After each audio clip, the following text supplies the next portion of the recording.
Entonces, ha habido de todo, Eva.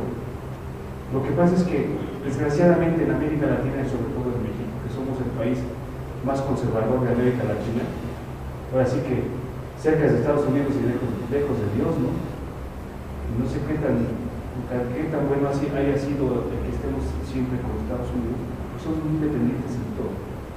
Lo que viene un güero a decirnos, vean nuestros templos, cuando viene un güero lo pasamos, que predique. Pero viene Fernando Pérez o José, hermano, Dios te bendiga. Somos muy dados a ese tipo de rollos en la iglesia. ¿Me entiendes? ¿Por qué? Somos muy conservadores y, discúlpenme, nada en la iglesia evangélica me lo como quieran, ¿no? Son más emocionalistas, porque creemos que la mente Dios no la usa, solo usa mi corazón, mi emoción, y de eso lo otro. Y los que piensan que nada más es la mente y no el corazón.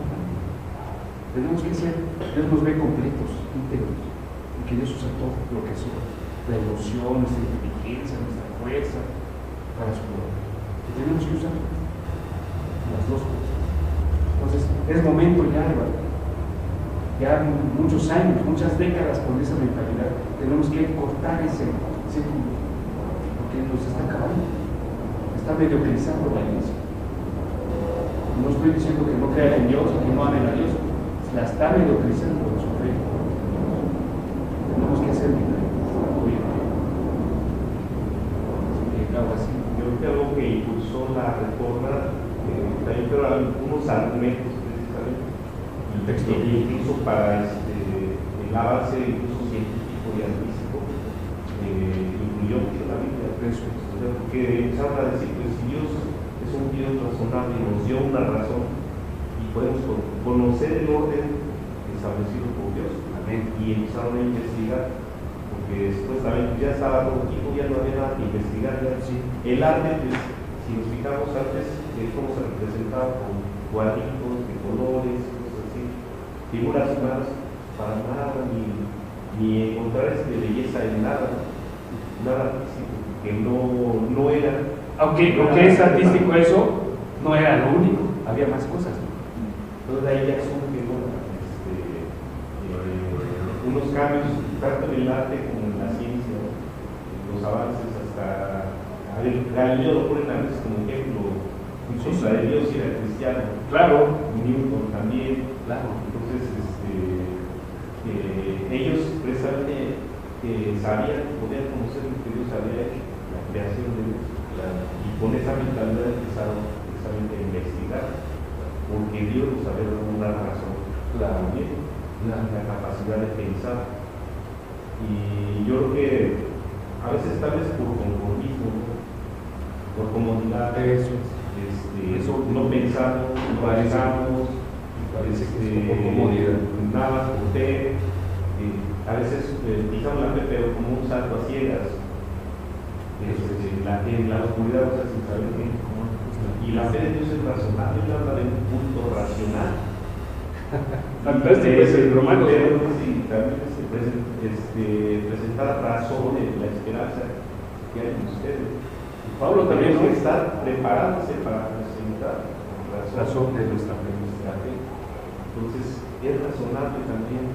La fe no es irracional. Así que hay mucho que hacer, ¿no? Entonces, esto es importante, la idea de que podamos entender cómo es que Dios interviene en la historia. Eso es lo que tenemos que hacer nosotros como cristianos, para poder explicar a la gente, ¿no?, cómo es el Dios de la historia, y en esa historia para nosotros ya a veces ya no tiene sentido. Por ejemplo, ahorita en México, mucha violencia, y nos dan tanto miedo, y pues Dios es el Señor aún de eso, y va a hacer, y va a utilizar todo esto, y va a intervenir para su gloria. Esa debe ser nuestra fe. No tiene por qué menguar, no tiene por qué debilitarse. Al contrario, tenemos que fortalecernos en Jesús con esta es la idea central para nuestra fe. Es el Señor de la historia. No es no es Dios parte de la historia, es el Señor de la historia. Sí. Y con eso, fíjense, hermanos, cambia completamente nuestra vida. Entonces Él hace de la historia porque nos da libertad de razonar. De nuestra fe, de nuestra confianza, debemos entender de quién está.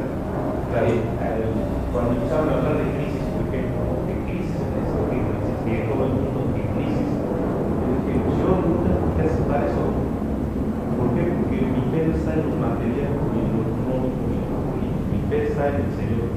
Y por fe yo creí, confesé, declaré, y en medio de esa supuesta crisis me aumentan el sueldo, me llega un cheque más grande. Pude hacer cosas que por años ponte la de fuego. No podía hacer, sí, por años no podía hacer, y dije, no, pues yo estoy confiando en el Señor de la historia, claro. Entonces no estoy confiando en que esa crisis será crisis para ellos, para mí, que soy un pueblo de Dios, tiene que ser algo diferente. Claro, claro. Ahora a desglosar el Pentateuco. El Pentateuco, bueno, empieza con Génesis, el Éxodo, Levítico, Números y Deuteronomio.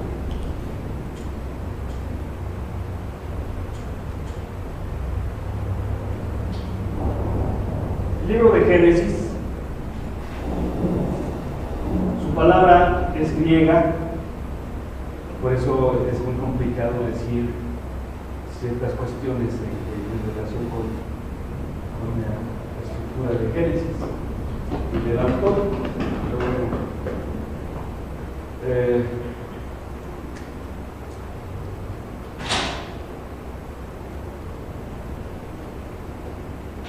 Shimon, que es el nombre original en hebreo. Génesis es una palabra griega que significa origen.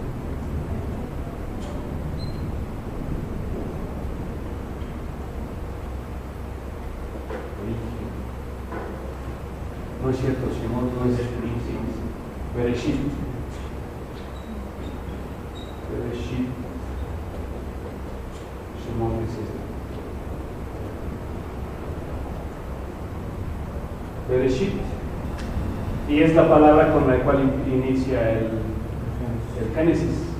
Bereshit bara Elohim, el principio, el origen, en lo primero.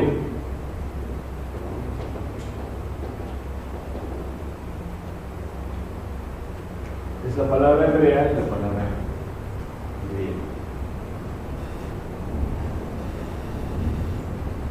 ¿Puedo borrar lo demás? Shemot significa nombre, o los nombres, o el éxodo. También es una palabra latina que significa salida, retiro, éxodo. Bueno, veamos aquí con Génesis.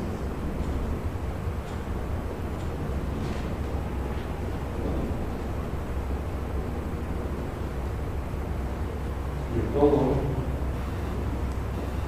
el capítulo 1 al 11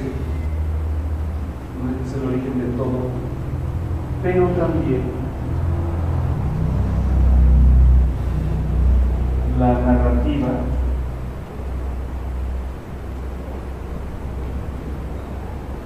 de la búsqueda de Dios.